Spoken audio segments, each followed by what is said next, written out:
Pengujian aspek formil dan material. Pengujian aspek formil dari undang-undang adalah pengujian terkait dengan proses pembentukan dari undang-undang. Pengujian secara formil adalah sama pentingnya dengan uji material suatu undang-undang dan karenanya harus dilakukan dengan parameter yang objektif demi tegaknya supremasi hukum di negara hukum Republik Indonesia. Adapun parameter uji formil suatu undang-undang terhadap undang-undang dasar haruslah memenuhi beberapa aspek penting penyusunan suatu undang-undang, antara lain aspek filosofis, aspek yuridis, dan sosiologis. Namun demikian, hal yang utama adalah parameter tertinggi adalah tetap harus berlandaskan Pancasila dan Undang-Undang Dasar Republik Indonesia tahun 1945. Kesimpulan A.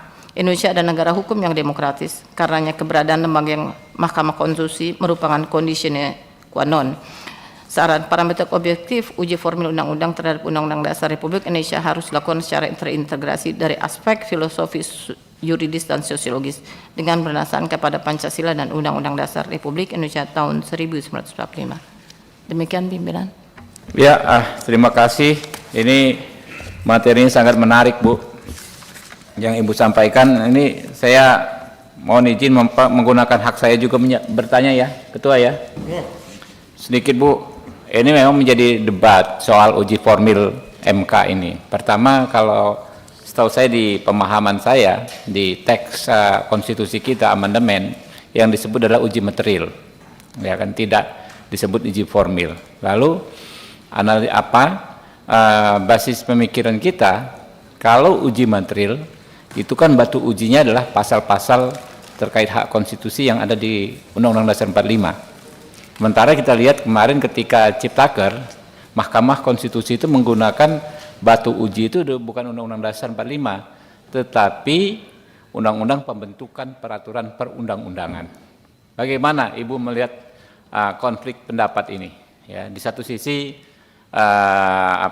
prakteknya Mahkamah Konstitusi melakukan uji formil dengan mengacu kepada batu uji bukan kepada konstitusi tapi pada peraturan perundang-undangan yang berbentuk undang-undang, yaitu Undang-Undang Pembentukan Peraturan Perundang-undangan. Gitu dari saya. Berikut dari peserta rapat, mungkin sisi kanan Pak Taufik Basari,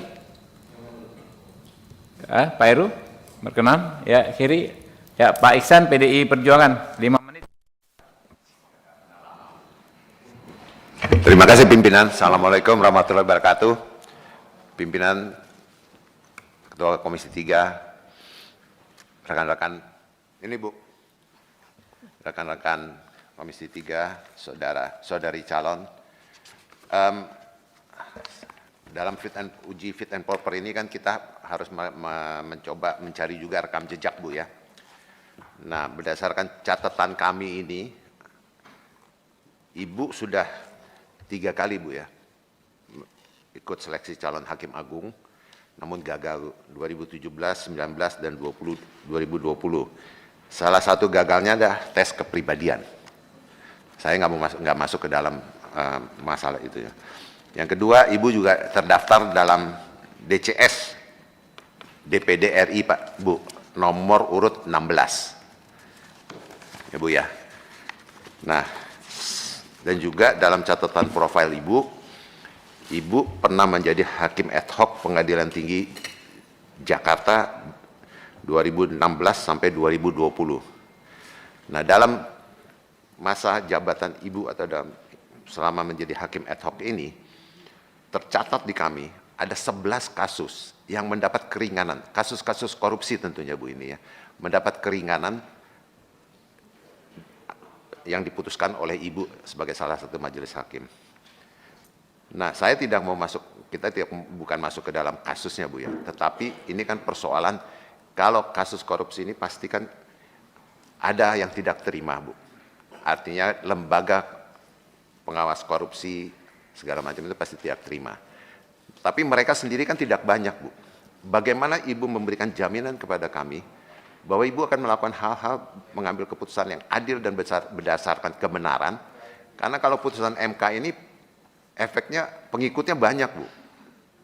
Putusan presiden, perhitungan suara presiden aja, ada yang merasa nggak senang, itu efeknya yang nggak terima itu jutaan.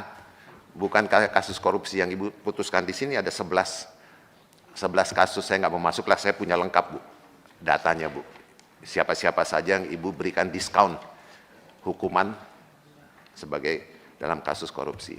Nah, tapi bagaimana Ibu meyakinkan kami bahwa Ibu akan memberikan putusan yang adil dan berdasar kebenaran dalam kasus-kasus di Mahkamah Konstitusi. Terima kasih pimpinan.